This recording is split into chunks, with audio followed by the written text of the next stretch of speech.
Come on in, sit down. We got a lot of things to do yet. And thank you, Ditzy, for those wonderful words. And each of you got a little smiley pin. And there's more in the lobby if you want some. Now we can wear the joy of the Lord. Okay. Our next event.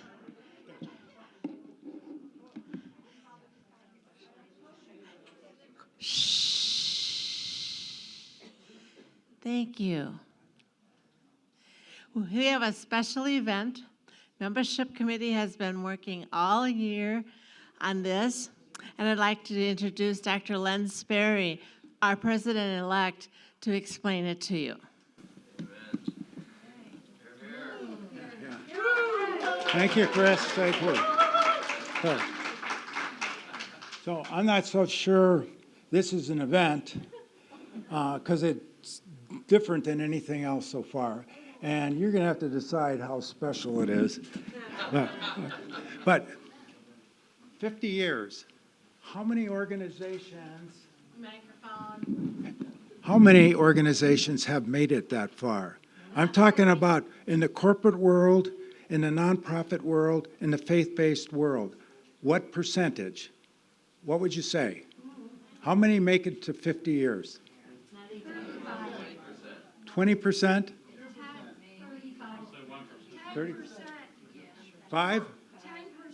10%. You're cheating. You know the answer. That's the answer.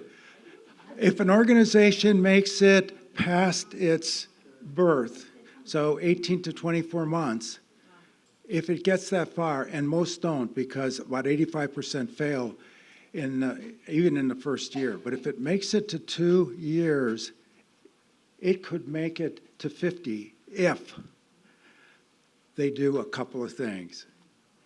The main thing they have to do is read the signs of the times and then adapt to them. Act Heals has been really pretty good at the first part of that, reading the signs of the times, and the times have really changed. You know, when this organization began, it was a totally different world. This organization and Doug Schaininger and I were at the 1977 conference in Adrian, Michigan, and we were 2 clinical psychologists at the time, and I think there were a couple of clergy, and I think there was 1 social worker and 1 nurse. The rest, there were about 50 physicians there. This was a physician organization. What happened? Well, the practice of healthcare changed dramatically. So within 25 years, most of our members who had their own practices as sole practitioners or they were in group practices, they were owners. They got to choose when to pray with people, when to get their staff to follow up with prayer. If they were going to pray at all, that was all up to them. What happened very soon afterwards, and by 25 years, it had changed dramatically. Corporate medicine took over. Corporations now are the employers, the owners, and most healthcare professionals are employees who can't make many decisions about what they're going to do. So that's changed. For therapists who are used to the 50-minute hour, they've been pretty much inoculated from that until kind of recently. But the fact of the matter is, things have changed, and right now, you want to guess how many physicians in ACT are in independent practice, are still owners? 2. Can you believe that? No, there are 2. And it was 1 for a while. Now it's 2. Stephanie Cave and Mary Chapalaco. Yes. So One in New Orleans, the other one in Toronto. Yeah. So things have changed remarkably. I think the issue of generations has made a difference too. Work ethics is very different. And the boomer generation, and that's the majority of paid act members right now, of overall our membership, is about 2/3 in the boomer generation. What that means is that the younger generations have a different work ethic. They believe and function out of a work-life balance.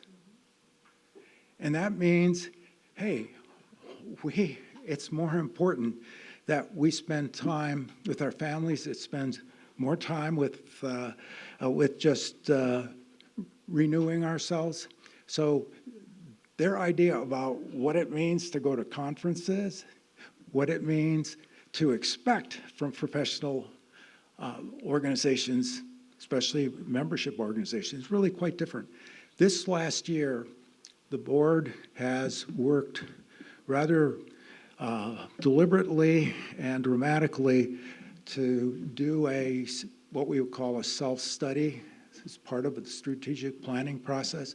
And committees have followed suit. The membership committee, particularly headed by Dr. Patrick Blaney, and we're going to now kind of move to that. Oh, by the way, I wanted to mention, for the longest time, there was one corporation, one corporate medical entity that actually liked what ACT was doing.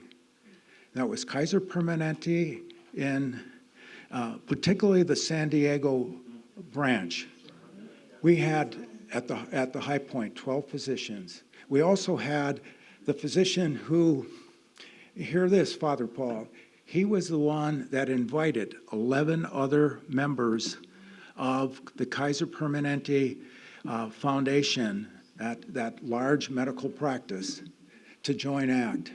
And they were smart enough to do that. So that was not the case with others. By the way, Dr. Mike White was, for several years, was the regional coordinator of San Diego.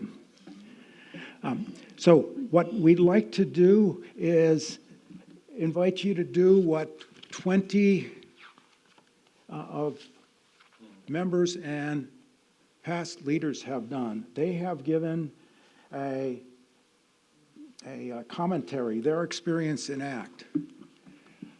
Hope you will find those entries inspiring. I think those of us that have read those already are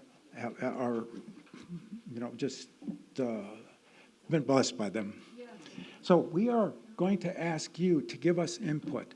And this coming year and in subsequent years, we're going to be asked on many occasions, sometimes at conferences, but mostly you're going to be getting electronic invitations to fill out either a Qualtrics or a SurveyMonkey, a short thing, maybe 10 to 15 items. Today we're going to ask you to do a survey. It's 13 items.